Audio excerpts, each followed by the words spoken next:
Temos então o nosso painel Oftalmologia Central, com o Sr. Dr. Fernando Vaz, que vai ser o moderador, diretor do Serviço de Oftalmologia do Centro Hospitalar de Braga. E chamamos, por favor, ao palco o Sr. Dr. Falcão Reis, diretor do Serviço de Oftalmologia do Centro Hospitalar Universitário de São João.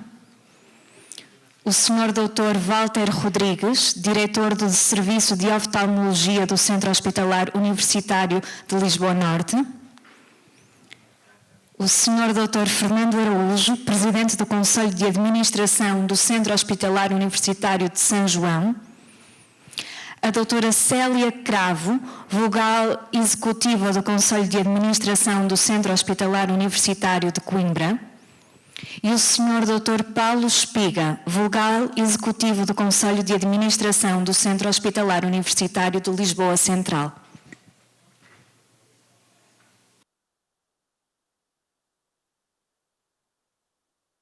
Muito boa tarde a todos.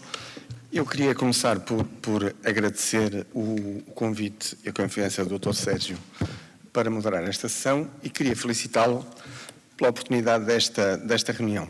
Isto é um bocadinho o ovo de Colombo, depois de estarmos aqui toda a gente percebe a importância desta reunião, mas o que é certo é que nós andamos cá há muitos anos, nunca nos tínhamos lembrado de organizar uma reunião deste género. E esta reunião é uma reunião pela qual já aguardamos há 2 anos, mas as imprevisíveis contingências da pandemia fizeram com que não se pudesse realizar em 2020. Com tanta pontaria que a reunião acontece numa semana em que as previsíveis contingências do SNS tiveram um impacto mediático que encheram as páginas nos jornais e dos noticiários. Nós vamos, nesta primeira mesa redonda, tentar debater alguns temas importantes na oftalmologia, nos serviços de oftalmologia dos hospitais centrais.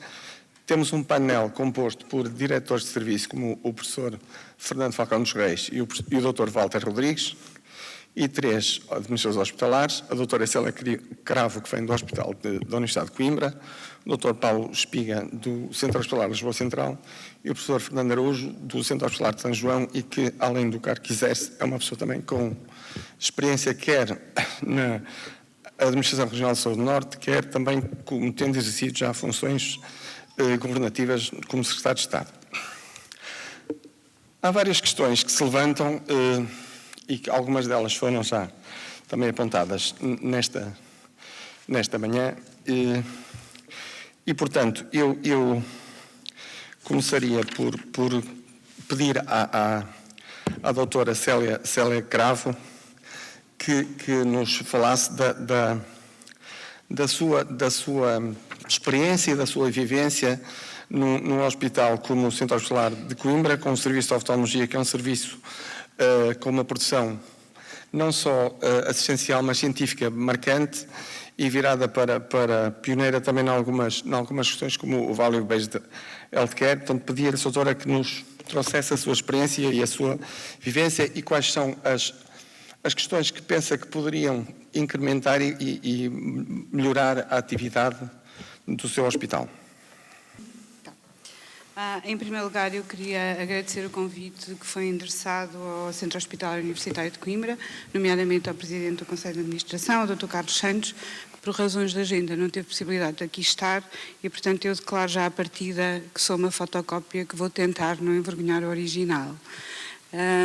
E queria felicitar a organização, já foi aqui amplamente dito, mas pela criatividade de abordar este tema.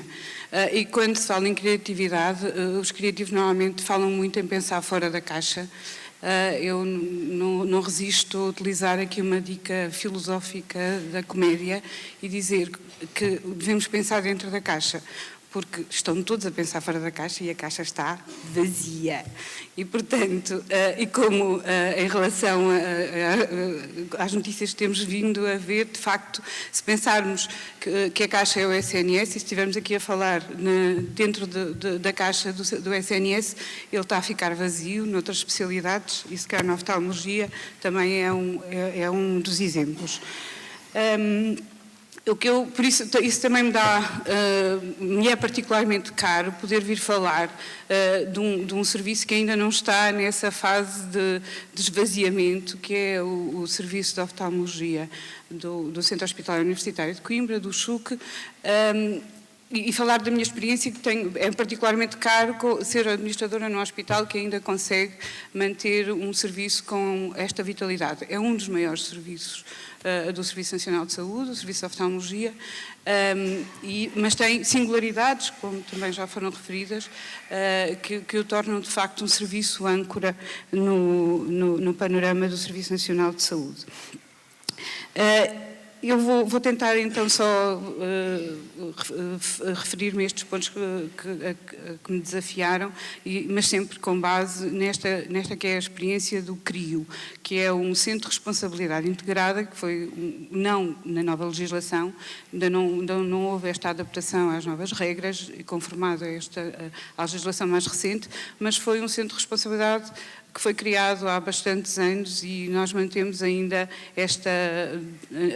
denominamos muitas vezes o CRIO, apesar de neste momento não ter de facto toda a política dos Centros de Responsabilidade Integrados. Até porque é que, na minha opinião, nós temos um serviço com esta vitalidade. Eu penso que é uma relação causa e efeito em que a retroalimentação gera um círculo virtuoso. E este mérito também é naturalmente do diretor, do professor Joaquim Murta, que teve um legado do professor Cunha Vaz, mas conseguiu manter esse legado e aumentar toda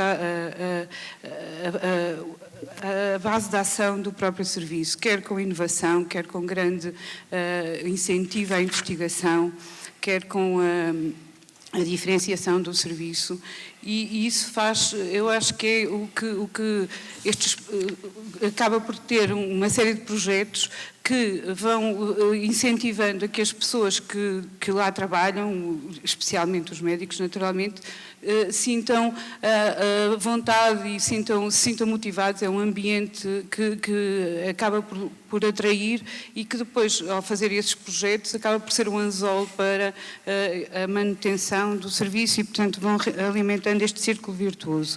Os projetos são muitos e também já falaram aqui: o único centro de referência de onco-oftalmologia do país, o projeto do Value Based Healthcare, que vai ser objeto de uma sessão aqui nestas jornadas, a multiplicidade dos ensaios clínicos, das publicações, a acreditação por parte da DGS. E eu acho que, além disso, penso que de uma forma mais ou menos explícita, há na área da formação, quer pré, quer pós-graduada, um incentivo para a criação do chamado currículo oculto, aquilo que se aprende nas relações de trabalho e que permite, de alguma forma, que o serviço se desenvolva e cresça e se valorize como um todo. Este ambiente de cultura, esta cultura e este conjunto de crenças e valores que os profissionais vão tendo, vão ajudando, de facto, a tomarem decisões e que seja relevante, se calhar, na altura de sair. Obviamente tem havido saídas, mas o serviço ainda mantém uma atividade em termos de produção muito importante e que é, como em quase todos os hospitais, um dos pilares da produção do nosso hospital. E o que é que a gestão pode fazer ou ajudar, ou como é que se posiciona? Porque, obviamente, nós temos muitos constrangimentos e não vou enumerá-los porque eles já foram amplamente falados aqui durante a manhã. De facto, nós asseguramos a urgência de toda a região centro, 24 horas por dia, 7 dias por semana, o que naturalmente obriga a ter uma alocação de recursos que condiciona toda a prestação de serviços. E depois temos Outras coisas que nós não dominamos e que são também amplamente falado, a gestão centralizada das admissões, o recrutamento, não é? E com tudo o que isso implica, quer na atribuição de vagas, quer na impossibilidade, muitas vezes, os internos não poderem escolher ficar no hospital que os formou e onde tinham projetos pessoais e que lhes interessava, e que muitas vezes isso é determinante para poderem sair do Serviço Nacional de Saúde. Temos também os problemas, obviamente, e a oftalmologia sente muito isso, das instalações e do Conselho de Administração, ainda não ter conseguido dar as instalações condignas por vicissitudes várias, por obstáculos burocráticos que não nos permitiram ainda conseguir isso. Temos um serviço que tem 3 locais de atividade clínica e, por isso, naturalmente, também condiciona com todas as dificuldades dos edifícios obsoletos e dos equipamentos e as restrições financeiras. Mas, apesar de tudo, destas contingências, que algumas nós dominamos, outras não temos autonomia para as contrariar, de facto o balanço ainda é positivo no sentido do serviço manter a sua atividade.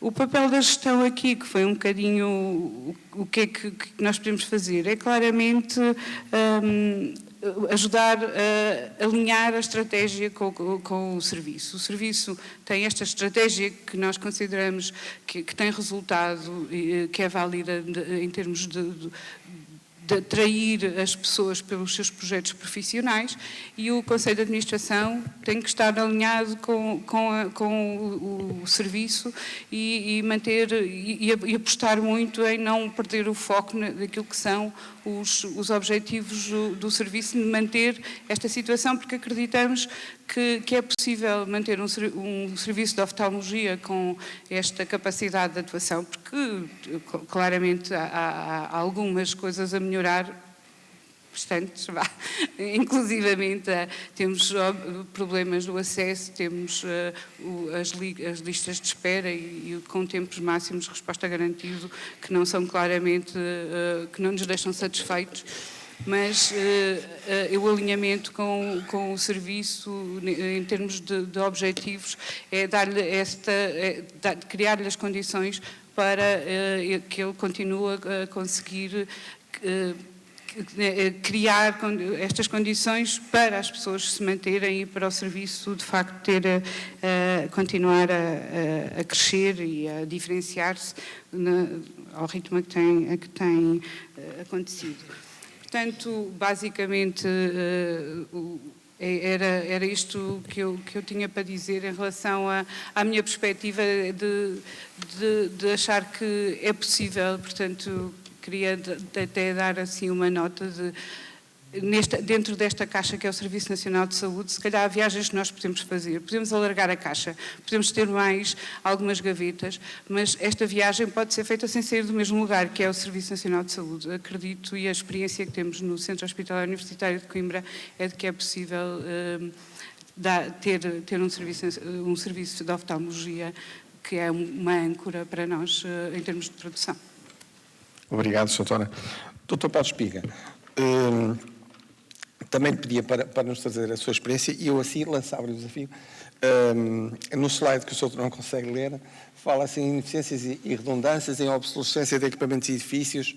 Sou todo vendo um centro hospitalar em que os meus colegas se queixam que muitas vezes o facto de estarem divididos por diferentes edifícios e edifícios antigos deslevanta algumas dificuldades. Quer nos trazer algum aporte em relação a isso e outras questões que entenda pertinentes trazer aqui?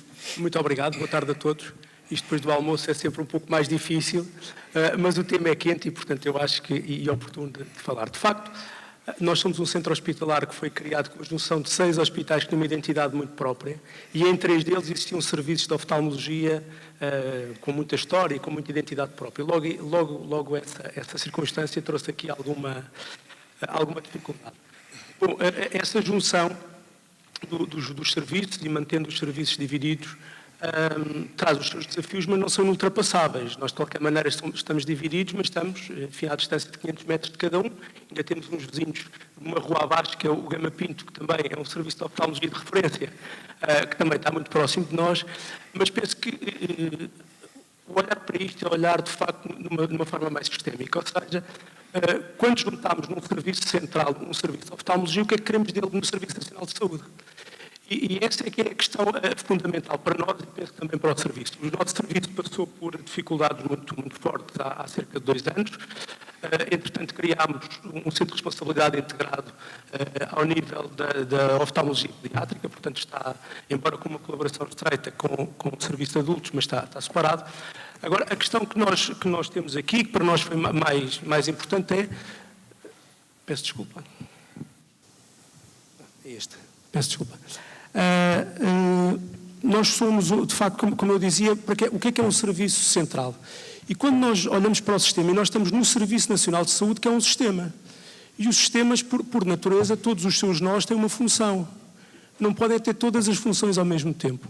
E, de facto, o grande problema que nós vemos é que nos é exigido tudo ao mesmo tempo. Ou seja, que sejamos um serviço altamente diferenciado. E essa, como vimos há pouco, é uma das questões que atrai e que mantém as pessoas nestes serviços, é essa diferenciação. Somos um serviço de um hospital a quem acrescentaram um UD universitário há uns anos. Portanto, temos deveres e temos que fazer investigação, temos que fazer ensino, temos que garantir tudo isso. E quando nós olhamos um pouco mais a fundo, mas além disto, ser diferenciado, ter o ensino, temos que ter uma porta de urgência aberta. E, além disso, temos que atender todos os doentes de qualquer nível de diferenciação. Portanto, a diferenciação é a somar, não é seccionar, é de facto em soma. E tudo isto podia não ser um problema se de facto os recursos e as regras acompanhassem, porque as redes de referenciação existem. Nós vimos hoje de manhã, a oftalmologia tem, se calhar uma das únicas, para não dizer a única, estratégia nacional de uma especialidade perfeitamente identificada, quer só pôr no terreno. E não tem grandes segredos. Agora, a ideia disto é, nós olhamos para esta realidade atual e vemos que nos é exigido tudo. Isso não é mau, leva-nos a reinventarmos. E depois a lógica é a que a Célia há pouco referia, que é como é que nós vamos fazer isto? Nós podemos contratar pessoas? Bom, fazemos com quem temos. Olhamos para os edifícios que estão a cair aos bocados. Ok. Então, e os equipamentos? O nosso serviço há mais de 10 anos que não tinha investimento de equipamentos. E para o ter foi porque os nossos médicos se juntaram na sua sociedade que têm própria e ofereceram equipamentos ao serviço. E foi porque através de concursos de fornecimento com parcerias com o setor, com os nossos fornecedores, conseguimos ter algum equipamento. Ora, isto não é pensável, não é aceitável num serviço que se quer um serviço central, não é melhor nem pior, tem o seu papel no sistema. E quando nós olhamos para esta parte, faz-nos pensar assim, bom, mas afinal, de facto, qual é o nosso papel no meio do sistema? É atender toda aquela população daquela área de Lisboa? É sermos diferenciados? É tudo ao mesmo tempo? Como é que isto se faz? E, de facto, para nós, isto traz-nos problemas, como eu disse, traz-nos também desafios e não nos leva de todo em todo a desistir, pelo contrário. Temos é que olhar, e respondendo concretamente à sua pergunta, em termos de investimentos, que é, bom, uma estratégia tem também um pacote financeiro que tem que estar associado. Nós não podemos, e quer seja no central, quer seja noutro hospital qualquer, se nós definimos que, enfim, o centro de referência de onco-oftalmologia é em Coimbra, e se faz sentido existir um em Coimbra, é aí que temos que investir nisso. Não é cada um de nós, porque se lembra de vez em quando, obter uma oportunidade de investir e abrir mais ali um espaço para isso. Todo o sistema tem que ser pensado como sistema. E até agora isso não está a ser feito. Nós próprios temos muitas dificuldades internas, isso não vamos aqui escamotear, porque, e falou-se hoje pouco ainda desse tema, mas de algum modo de manhã, que é, estamos a falar de profissionais médicos, mas a tecnologia evoluiu, temos também os técnicos que podem ter aqui algum papel e temos que nos reorganizar internamente para conseguir fazer o nosso trabalho melhor. Mas isso não chega se o sistema, de facto, não acompanhar aquilo que é o trabalho que cada um tem e o papel que cada um tem no sistema. E o investimento tem que acompanhar isto, porque 10 anos num serviço central sem investimento, embora possamos ter um ou outro ensaio clínico, mas estamos a falar, a inovação não vem só daí, não chega e não vamos por um bom caminho. Obrigado. Dr. Walter Rodrigues, uma das questões que eu sei que que apontam como um fator limitante ao crescimento do seu serviço são os recursos humanos. Como é que entende que esse tema devia ser resolvido? Ora bem, claro que essa é a grande questão a nível do Serviço Nacional de Saúde. Portanto, todos nós sabemos que a falta de recursos humanos é transversal a todas as especialidades. A oftalmologia não foge a essa regra. Ainda por cima, a oftalmologia que é uma especialidade que tem muitas subespecialidades, isto é, ela própria requer muita aparelhagem muito diferenciada, tecnologia, portanto, muito diferenciada, e o que nós constatamos é que começamos a ter, ou temos sempre desde o início, a falta de recursos humanos. E quando falo em recursos humanos, não sou só a falar da parte médica, estou a falar também da parte da enfermagem, da parte de técnicos que vão auxiliar também os oftalmologistas para desempenharem melhor as suas funções, ou pelo menos desempenharem funções mais diferenciadas e, ao mesmo tempo, aumentar a quantidade dos números que nos são exigidos, porque, de facto, há falta de médicos, mas os doentes cada vez são mais, as exigências são sempre maiores, e nós não podemos inventar recursos humanos, porque quando batemos à porta a pedir um recurso humano é sempre a mesma conversa, alto, que não se pode contratar ninguém.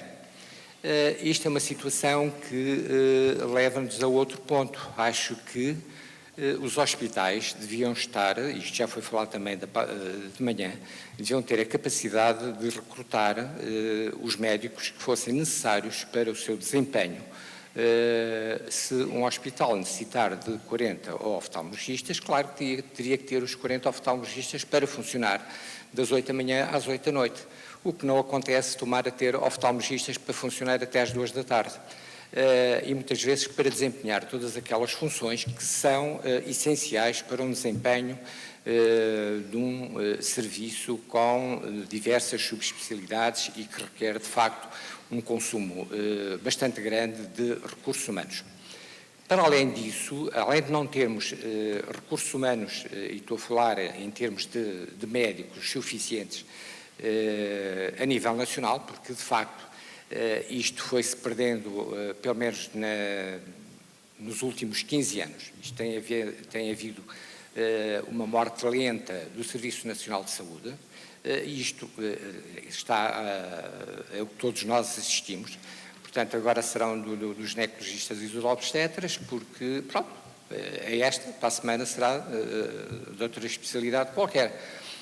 Mas depois também bate-se aqui com outro problema, é que ainda agora há 2 dias sai o mapa de vagas e nós constatamos que, de facto, há hospitais que são um pouco dentro da mesma área de ação, são os hospitais pobres e depois outros hospitais que têm um número de médicos totalmente diferentes, o que leva, de facto, a uma desigualdade, mas o serviço que é pedido é exatamente o mesmo entre os 2 hospitais. Eu aqui, enfim, queria falar em relação, por exemplo, ao Central, não nada contra o Central, aliás, tem muito bem os seus médicos, mas, por exemplo, posso dizer que em 2021 teve 3 vagas e todos os outros hospitais tiveram uma vaga. Na segunda época teve 2 vagas, o Centro Hospitalar Lisboa Norte teve 0. Agora tem 2 vagas, o Centro Hospitalar Lisboa Norte tem 1. O que é que isto significa? Que neste momento estão com 38, ficam com 40 especialistas e o Centro Hospitalar Lisboa Norte fica com 30 especialistas. Isto, para além da falta de médicos, existe também aqui uma diferença entre a distribuição dos médicos em relação a hospitais que estão da mesma área e que têm que prestar os mesmos serviços à população.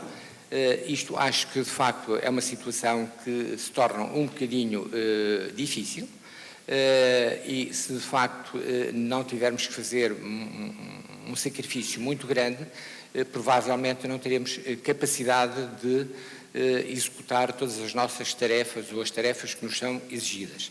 Contudo, e pelos números, nós somos muito resilientes e é por esse motivo que continuamos a lutar para além destes números, que de facto são números que nos assustam e que nos deixam muito perplexos. Muitas vezes dá vontade de tirar a toalha ao chão, mas não a tiramos. Iremos continuar. Obrigado. Em relação ao mapa de vagas que está ali, que já tinha sido mostrado esta manhã pelo Dr. Augusto Magalhães, eu queria fazer um comentário, é que foram abertas 38 vagas, mas terminaram o internato este ano 20 internos e, portanto, seguramente que muitas daquelas vagas, além de serem poucas, irão ficar por preencher. Eu agora pedi ao professor Fernando Falcão dos Reis para nos falar de um tema por ele escolhido, que era a responsabilidade social dos oftalmologistas.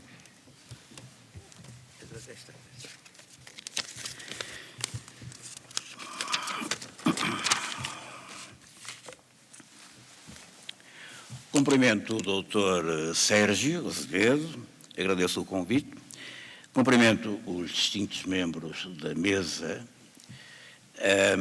e agradeço ao Dr. Fernando Vaz a oportunidade de ler este pequeno texto que preparei para este evento.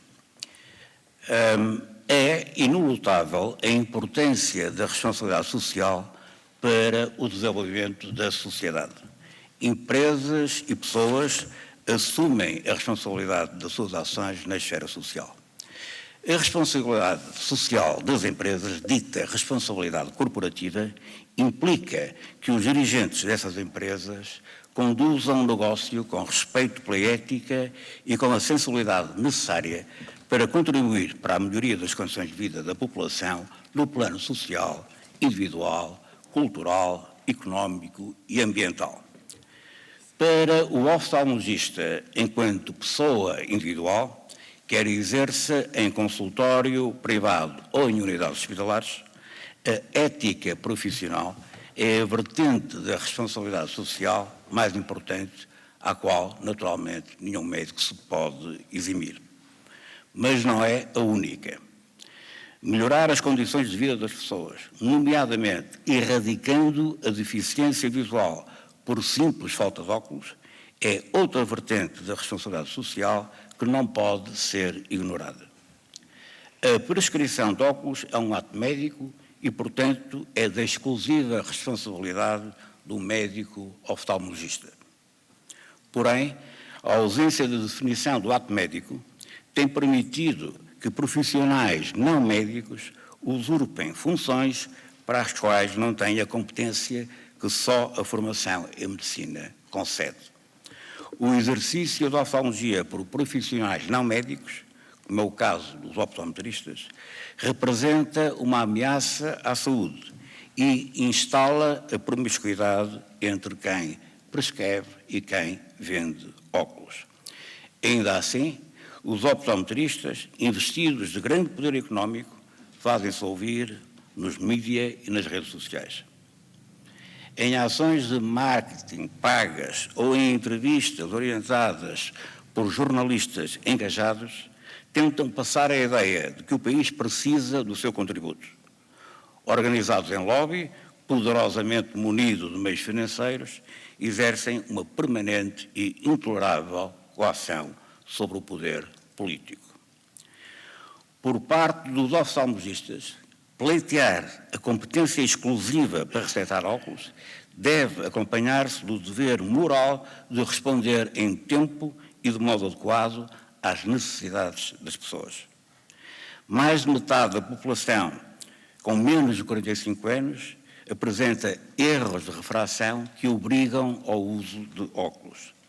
Acima dos 45 anos, praticamente toda a população precisa de óculos. A erradicação da dificuldade de visão por simples falta de óculos passa por facilitar o acesso a todos, incluindo os menos favorecidos, ao exame oftalmológico. Nos hospitais públicos, o acesso ao exame oftalmológico é livre, mas está fortemente condicionado pelo excesso da procura. Em muitos hospitais, as pessoas têm que esperar mais do que uns inescapáveis 12 meses por uma consulta.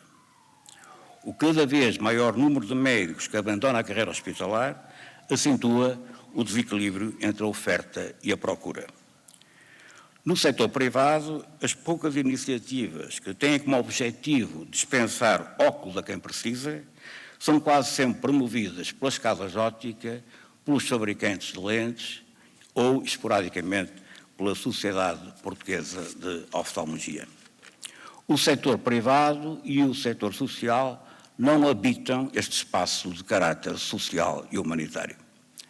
Apesar de quase todos propalarem, geralmente em veículos publicitários, o comprometimento em projetos de responsabilidade social, não são conhecidas ações com a escala suficiente para ter impacto na efetiva resolução do problema. No atinente à responsabilidade social do médico, poder-se-á inferir que aqueles que abandonam a carreira hospitalar para se dedicarem exclusivamente à atividade privada, prescindem do sentido de serviço público no que ele contém de mais elevado. Servir o outro, maxime os mais desfavorecidos, num hospital público, é um traço comum dos médicos que dedicam ao setor público uma boa parte do seu dia de trabalho. Certamente que há outros fatores, nem todos de ordem remuneratória, que condicionam a escolha dos médicos pela clínica privada. Mas é de toda a justiça reconhecer, no plano da responsabilidade social, o papel louvável do médico que presta serviço no setor público. De que modo os oftalmologistas que exercem em consultórios privados podem ter um papel na facilitação do acesso? Um contributo importante pode ser alcançado através da Associação Coeso.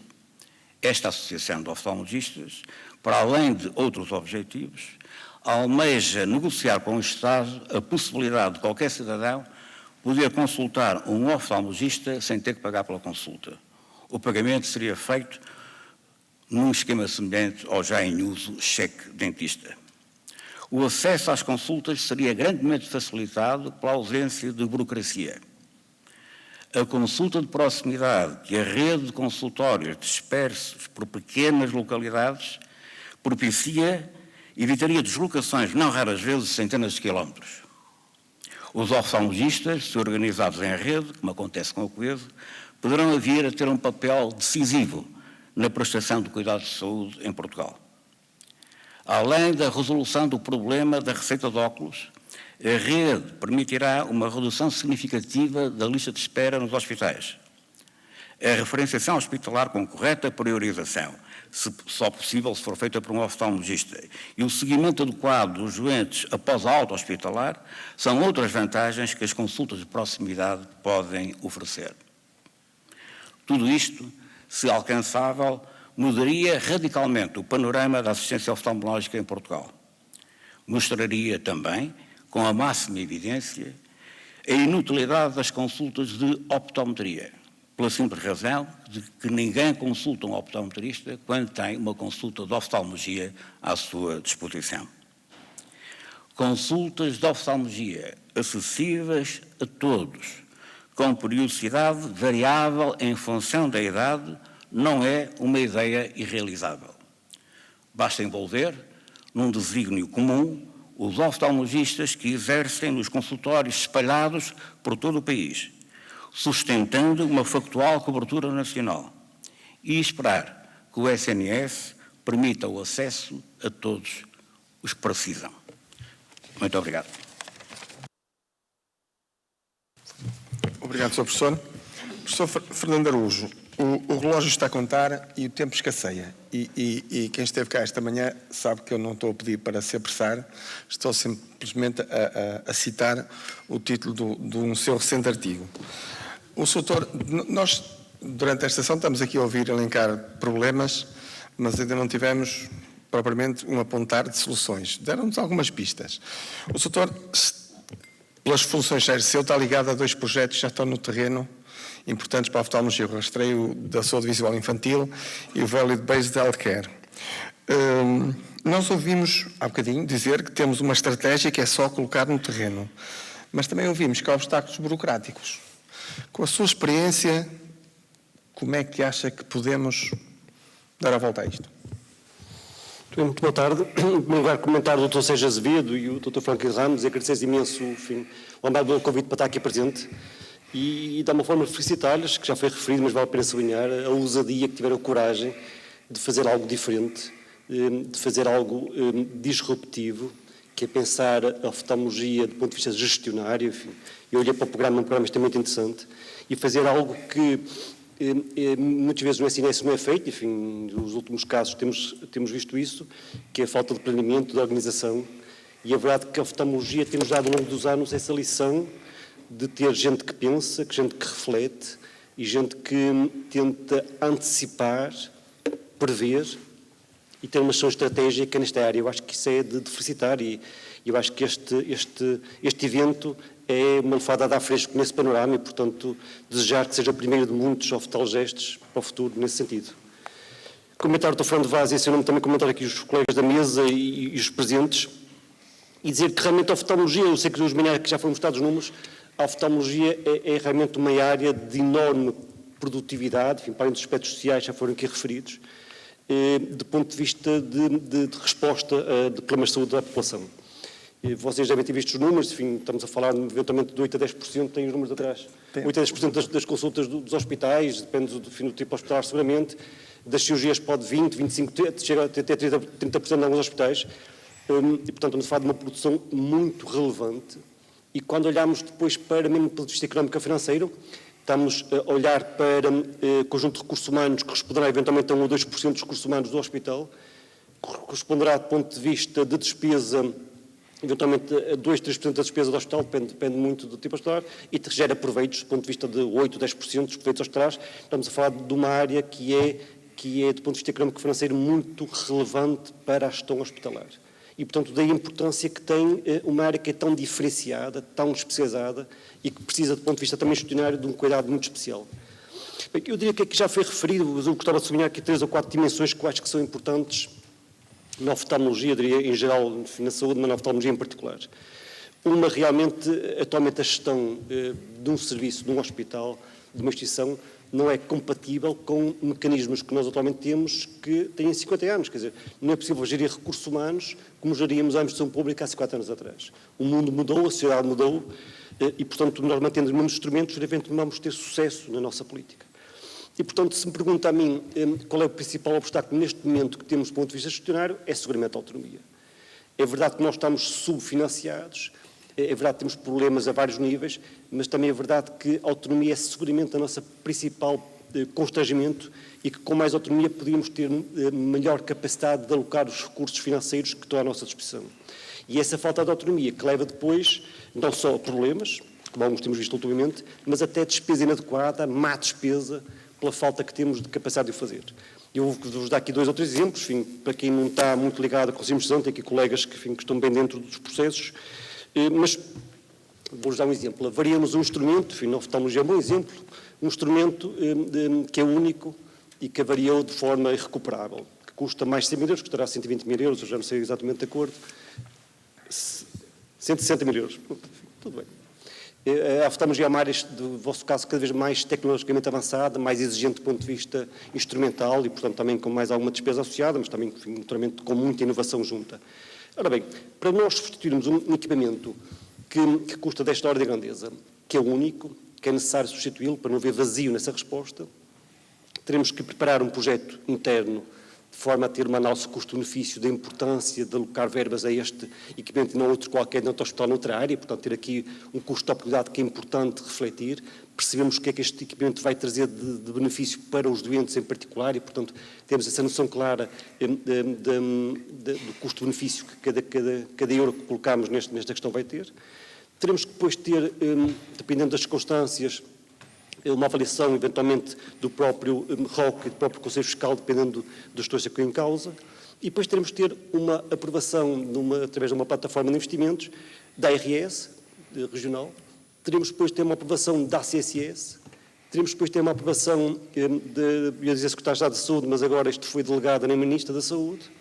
Teremos depois de ter uma aprovação do Secretário de Estado do Orçamento e, eventualmente, no Tesouro, dependendo das circunstâncias. Eventualmente, como alguns pretendem, um dia destes também de um CIO, que não substitui nenhum destes, mas vai estar por cima desses todos, ainda disso. Normalmente isto demora vários meses, o lógico é não terminar no mesmo ano civil, o que significa na prática depois no ano seguinte, a partir de 1 de janeiro, teremos outra vez enormes dificuldades de recomeçar com tudo por causa da questão dos cabimentos orçamentais. E, portanto, conclusão de estudo, está tudo feito para não funcionar. Quer dizer, eu acho que quando nós conseguimos, em cada uma das nossas casas, investir e conseguir ter, quer seja infraestrutura, seja equipamento, algo lá materializável, eu acho que realmente é um sucesso, porque conseguimos escapar a esta rede das finanças que tem tudo feito para não acontecer. Não acontecer. E nos recursos humanos acontece exatamente a mesma coisa. Quer dizer, estamos aqui há pouco a falar, eu só vou dar um exemplo também concreto para perceber o que é que estamos aqui a discutir. Quer dizer, nós para conseguir contratar um internista para a urgência, enfim, que é neste momento que está agora aqui a ser discutido com alguma cuidado em algumas áreas, para fazer atividade de urgência só, portanto, que é algo que é raro, enfim, e pouco frequente. Para ter a aprovação tivemos que correr estas questões, que é voltar outra vez a ter uma aprovação interna, uma aprovação da RS, da ACCS, do Ministério da Saúde, neste caso da Secretária de Estado da Saúde, do Secretário de Estado do Tesouro, do Secretário de Estado do Orçamento, para conseguir depois voltar. É o documento que vem com a aprovação, um documento que tem cerca de 100 páginas para contratar um médico, dos quais a maior parte são repetidas, porque a RS vai buscar a justificação que nós colocamos, a ACCS copia a justificação da RS, o Secretário de Estado da Saúde vai copiar da ACCS, o Tesouro igual, o Orçamento igual, e, portanto, é algo que demora meses, com inúmeras pessoas pelo meio do ponto de vista administrativo, ninguém que está longe do terreno, nem sabe exatamente para que é que serve e qual é o impacto que vai ter, e é nesse mar de burocracia que acaba por depois os profissionais desistirem, irem para outro tipo de atividades, noutro tipo de desafios e projetos, e acabamos por perdê-los. E, portanto, a nota clara que vos ia referir que é sem mais autonomia, com responsabilização, porque aqui vale a pena também a nota clara, quer dizer, quem está nestes lugares de responsabilização dos resultados obtidos. Porque nesta ordem irlandesa o que acontece é que ninguém é responsável. E, portanto, para alguns até é importante esta forma de estar, porque não é culpa de ninguém, é culpa do sistema, portanto, a culpa fica sempre solteira, e acabamos por não ter depois o impacto desejado para esse fim. E, portanto, nesta área, eu diria uma essência em particular, estamos frente a um desafio que ou mudamos de forma muito substantiva a abordagem que temos do ponto de vista de gestão das organizações, ou então teremos sérios problemas uns atrás de outros. Podemos lá meter mais 700 milhões de euros ou podemos lá meter os milhões todos que quisermos, que não vai ter solução dessa forma. E a necessidade de termos uma visão diferente do que está aqui em causa. Associadamente a isso, temos o que já foi aqui referido, quer dizer, por um lado, e que penso que também está na informação, por um lado, o investimento que temos nos projetos de saúde, que colocam-nos questões relevantes, da população, na área da oftalmologia, o investimento da população que já foi referido, e vocês têm essa noção, tem impacto direto no tipo da procura que vocês têm em si. Há depois aqui questões ligadas, por exemplo, com a forma da organização interna, como são os CRIs, mas também que o modelo em si tem muitas limitações, foi um modelo ainda é jovem, diria eu, nesse sentido, e, portanto, paga muito baseado na questão da produção. Há aqui questões depois do ponto de vista da própria gestão do próprio centro, com inúmeras limitações que nos também coloca problemas no próprio desenvolvimento destes modelos. E, portanto, há aqui questões ligadas, também valia a pena aqui sublinhar, que tem a ver com as redes e as questões da organização global do país.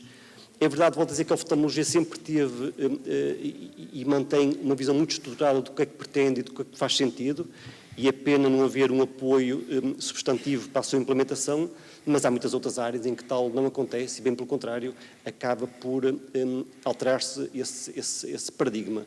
Eu vou dar aqui um exemplo muito pequeno, vale o que vale. É visto por causa também a falta de obstetras e ginecologistas no país. Há uma área ligada à questão da sexualidade que tem intervenção cirúrgica, no qual a obstetrícia também tem impacto, a ginecologia, enfim.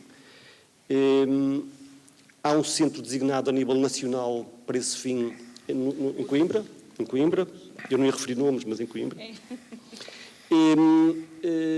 Foi aprovado pela DGS na altura. Eu, quando voltei para o hospital, tínhamos lá no São João uma pequena unidade para esse fim, que foi decidido terminar exatamente porque havia uma rede nacional e acabámos depois por nós nem sequer termos experiência para aquele fim e valia a pena encaminhar para o local certo. Entretanto, nestes 3 anos, apesar de se manter a mesma diretiva da DGS, haver um único centro nacional em Coimbra, foram abertos mais 2 locais, com a questão de que isso aumentava a acessibilidade, não acho de modo algum, nem aumenta a experiência, e vai colocar seguramente depois constrangimentos a seguir do ponto de vista de recursos humanos em termos de gestão global do processo. Portanto, eu dizia-lhe, para terminar, para não levar mais tempo, Eu acho que há aqui problemas, seguramente, do ponto de vista gestionário, do ponto de vista de autonomia, do ponto de vista de organização do país no seu todo, do ponto de vista de alocação de meios e recursos. E se nós pensarmos por esses problemas, que são problemas profundos, de forma apenas incremental, que vamos fazer um pouco mais com o que temos feito, a noção clara é que isso não vai resolver, não que já ainda vai agravar mais os problemas, e que teremos seguramente de pensar de forma diferente para conseguir obter o mesmo sucesso que o SNS teve nestes mais de 40 anos de atividade. Muito obrigado. Muito obrigado. Eu passava agora a palavra para a sala, para alguma questão que queiram colocar a algum dos membros do painel, ou para algum comentário que queiram fazer em relação àquilo que aqui foi dito.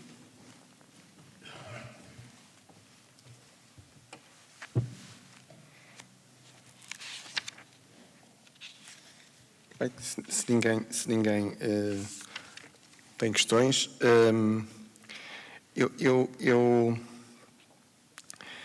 eu levantava para alguém do painel que queira comentar. Portanto, nós temos por trás os números das cirurgias que dão um impacto, dão uma ideia do impacto que a oftalmologia tem na produção assistencial dos hospitais. Portanto, nas colunas a cinzento são o número total de cirurgias da oftalmologia e a verde estão o número de cirurgias. Portanto, estes dados daqui foram obtidos através dos relatórios e contas ou relatórios de acesso dos diferentes hospitais, e a verde foram números que foram fornecidos pelo Dr. Augusto Magalhães e que são as cirurgias expurgadas às injeções intravítreas. O que também nos dá a ideia muito grande do número de injeções intravítreas que se fazem em todos os hospitais, e isso tem um impacto bastante grande, quer na organização dos serviços, causa burnouts na consulta, e há modelos de gestão que podem auxiliar-nos, quer no sistema de agendamento, melhorando a qualidade e o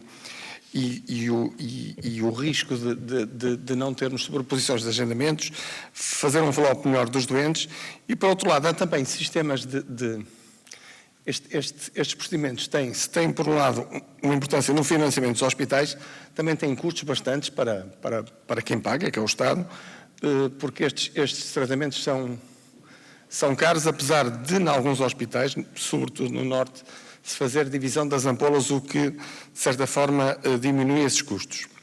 Mas há modelos em que o pagamento poderá ser uma certa partilha de risco, em que o pagamento não será propriamente por ampola que é comprada, mas por doente que é tratado.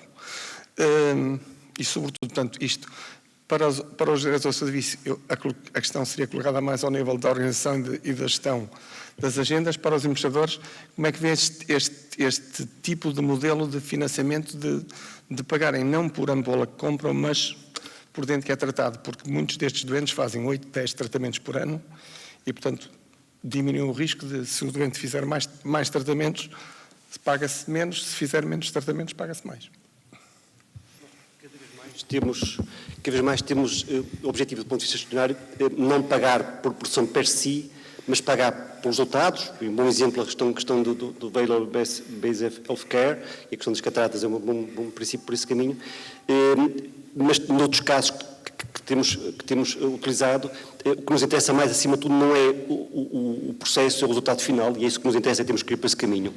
E temos tentado, noutras áreas, fazer pagamentos compreensivos, o que significa cada vez mais pagar de uma forma muito mais, como estava a referir há pouco, quer seja por tempo tratado, enfim, quer seja até por patologia em si, mas diluindo o incentivo que há, por vezes, ao aumento da produção, que não tem nenhum valor acrescentado para o utente nem para a sociedade nesse âmbito. E, portanto, esse tipo de modelos para nós são seguramente os modelos mais adequados, e esse tem que ser o caminho certo.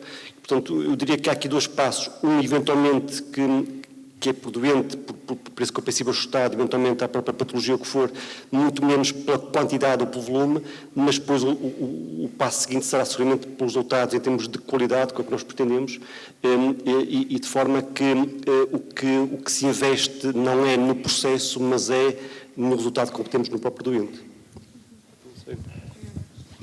Sim, a ideia é atrativa. A forma de conseguirmos pô-la no terreno é que é um pouquinho mais complicada. porque a aquisição dos medicamentos está regulada de alguma maneira e traz algumas dificuldades, não impossibilidades, e como o professor Fernando Araújo falava há pouco, a questão dos centros de responsabilidade integrados, até a forma como eles podem trabalhar, neste momento está muito associada à produção por ato, e se nós conseguirmos que eles evoluam, pode estar muito mais associado a este tipo de funcionamento. Porque, mais uma vez, e falando outra vez da rede, do trabalhar em rede, era aqui muito essencial também trabalharmos em rede ao termo das aquisições. Cada um de nós funciona de forma bastante isolada. Houve algumas experiências aqui no Norte há uns anos, que penso que depois não evoluíram muito mais ou não se mantiveram durante o tempo, mas essa parte era importante para conseguirmos ter formas inovadoras de aquisição de medicamentos, neste caso. E isso era absolutamente importante, e o caminho é esse, porque ao ato, os nossos 27 oftalmologistas e não 40, era um bocadinho vergonhoso para nós, olhávamos para aqui e dizíamos assim, bom, mas como é que tem uma produção destas? Bom, nós não vemos o que está ali por trás, não é? Nenhum daqueles números, não vemos o que está ali por trás, e portanto era de facto importante pagarmos e sermos avaliados não ao ato, mas sim por preços compreensivos, como temos em algumas áreas, só que de facto o sistema não acompanhou isso também. Penso que todos têm que ter esta noção. Os preços compreensivos começaram na área da diálise em 2008 e até hoje cresceram em 3 ou 4 áreas e até hoje mantiveram-se exatamente iguais. Portanto, o sistema, ele próprio é pesado, mas cabe-nos a nós também desafiá-lo, porque é possível, mesmo com as limitações que existem hoje, é possível fazer estes movimentos de partilha de risco, e penso que, por exemplo, Coimbra tem o Luxturna, com partilha de risco. E há outros exemplos já nesse ponto. Não massivos, estamos a falar de coisas muito, muito específicas, em algumas doenças raras também temos essa experiência, são coisas relativamente pequenas, mas o caminho tem que ser esse, porque senão vamos estar aqui a discutir sempre números, uns registram mais, outros registram menos, mas esse é todo um modelo de financiamento que também é estrutural, que também precisa de facto de ser alterado, não sendo uma solução, mas é uma necessidade absoluta. É mudar o modelo de financiamento, porque o financiamento é que traz incentivos também, incentivos não individuais, mas incentivos ao sistema, a forma como as organizações se estruturam, tem muito a ver com o modelo de financiamento. Embora nos últimos anos, como o professor dizia, por mais 700 milhões, se eu vou pondo 700 milhões em cima, então não preciso de me estruturar. Preciso é que continuem a aparecer 700 milhões. Professor Murta. Uma pergunta. O professor Fernando Araújo apresentou muito bem as limitações dos bloqueios. Fez-nos sentir que, se calhar, os gestores estão mais próximos dos oftalmologistas que da tutela. Fez-nos sentir também as limitações que tem, e os bloqueios e a raiva que lhe dá interior, muitas vezes. Transparece mesmo o querer romper esses bloqueios. Esteve também do lado de lá, não é? Alguma sugestão, por exemplo, para como conseguir maior autonomia das unidades, dos conselhos de administração, como romper pequenos bloqueios e grandes bloqueios? Não é fácil fazer gestões, apesar de tudo, devo dizer, o sistema em geral, os sistemas todos em geral tendem sempre a adaptar-se de uma forma mais formal possível. É uma defesa que existe, e, portanto, o papel, o carimbo, a assinatura, todos os sistemas, conseguir mudar isso e trazer esse lufado, dar fresco que é fator disruptivo, terminar com alguns passos nos processos, dar essa liberdade e essa responsabilidade, monitorizar, avaliar no final os resultados, é algo que não é fácil fazer, mas é possível, é possível. Temos que ter esta resistência que falava aqui há pouco, colega, do painel, temos que ter essa capacidade de poder olhar mais para a frente, e temos que não nos deixar acomodar ao sistema, temos que continuar sempre a tentar alterar o que achamos que devemos alterar, mas lutar por isso. Eu acho que, sinceramente, temos do lado do SNS excelentes profissionais, excelentes indicadores, e temos que ter a força e a vontade e a motivação de, apesar desses problemas, continuarmos a tentar alterar, a tentar dizer que não quando temos de dizer que não, a propor quando temos que propor modificações. O pior que pode acontecer é quando nós desistimos, e vejo isso por vezes, e não tem nada a cuidado, que a pessoa dizia que por vezes em colegas mais novos, vejo por vezes essa forma de estar que é quando entro agora nos hospitais e já entro numa forma de se adaptar ao sistema. Eu acho que esse é o pior que pode acontecer, quer dizer, Nós temos é que tentar incentivá-los a manterem-se críticos do sistema, no sentido positivo, que é críticos no sentido de estimular as alterações e modificações, de propor inovações. E, portanto, a minha resposta não é fácil, justamente com um Estado que neste momento está muito formatado, mas é possível, há boas experiências nesse sentido, e eu acho que, olhando para o futuro e tendo uma visão a longo prazo, acho que teremos que lutar e ter capacidade de conseguir concretizar. Uma última questão para o professor Murta, antes passamos à próxima mesa redonda. Não era questão, era só um comentário para já agradecer a mesa e o contributo, e eu estou de acordo em relação a tudo o que falaram. Mas só tocar em 2 ou 3 pontos. Eu acho que nós batemos no fundo, e estamos no fundo. Deixemos de lérias, mas estamos no fundo. E os indicadores da OCDE, que apresentámos aqui há uns tempos, estamos completamente no fundo. E, fundamentalmente, não existe coragem política. E, portanto, não há redes de referenciação de nada, porque eu já participei em 3 redes de referenciação. A última que foi submetida ao Ministério em 2017, onde se apontavam, e eu suponho que não sei se o Falcão pertenceu a essa, mas onde se apontavam os hospitais de 1, 2, 3, com cada um com as suas funções, em função do número, só para a SNS, não era com privados já, em que já mais de metade dos privados, mais de metade dos colegas estavam na privada, portanto não estavam no SNS. E era possível organizar as coisas, só que cada hospital faz aquilo que lhe vai na gana. Há hospitais que de um momento para o outro fecham as urgências. Põem um letreiro cá fora, assim, este fim de semana não há urgências. E os doentes que se desenrasquem. E, portanto, não há corresponsabilização de rigorosamente nada. Só para terem noção em termos de recursos humanos, e o Walter falava nisso, e o Walter é um dos cristos, as minhas desculpas em relação a isso, em relação a recursos humanos, mas, para a vossa informação, talvez não saibam, eu também não sabia, e aconteceu, por exemplo, vão 3 elementos do serviço, e agora até digo à doutora Célia, vão-se embora em setembro. E, portanto, veio um para nós. Portanto, não peçam milagres, portanto, em relação a isso. E temos, e vou dizer quando tiver a comunicação, tem sido o Conselho de Administração que melhor tem trabalhado connosco. Desde sempre, desde que eu estou na oftalmologia. Portanto, isso baixa a minha cabeça em relação a isso. Mas se reformar ou pedir para se ir embora um auxiliar ou uma secretária, é possível repô-lo. Se for um médico ou um enfermeiro, não é possível repô-lo. E tem de passar por aquele caminho que o professor Fernando Araújo falou. Ir ao Ministério das Finanças. É para chumbar, quer dizer, portanto, daqueles 3 que se vão embora, são 3 que vão para o ar. Portanto, eu acho que o problema vai se eternizar. E havia uma frase muito engraçada de um professor de Lisboa a dizer, no final da carreira dele, não quer dizer que seja o final da minha, portanto espero ainda mexer durante uns tempos, mas estou fartei-me de soprar nas cinzas. E isto acontece um pouco porque não há coragem política. Era só este comentário. Eu agradeço. Foi no tempo que o professor Fernando Araújo esteve na Secretaria de Estado que o Velo Basel de Quer começou, e foi com o incentivo dele, porque se ele não tem escrito aquela cartinha aos presidentes do Conselho de Administração, portanto, os hospitais públicos não tinham entrado, e, portanto, ele foi um dos principais responsáveis em relação a isso, e que hoje em dia estão privados e públicos, e daquilo que a gente falei um pouco em relação a isso, mas não há coragem política. Porque existem os presidentes da Câmara que querem fazer tudo, portanto, existem os lobbies de um lado e os lobbies.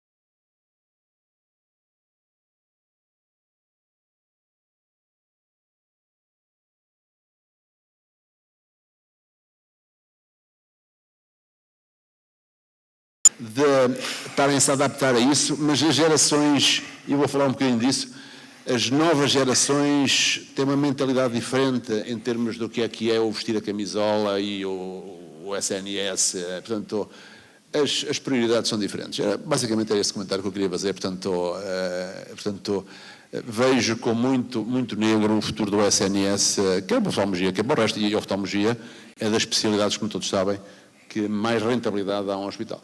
Era isto só. Muito obrigado. Muito obrigado a todos. Então, agradecia a vossa participação. e pedia, podem passar para a plateia, e se quiserem chamar os membros da próxima mesa.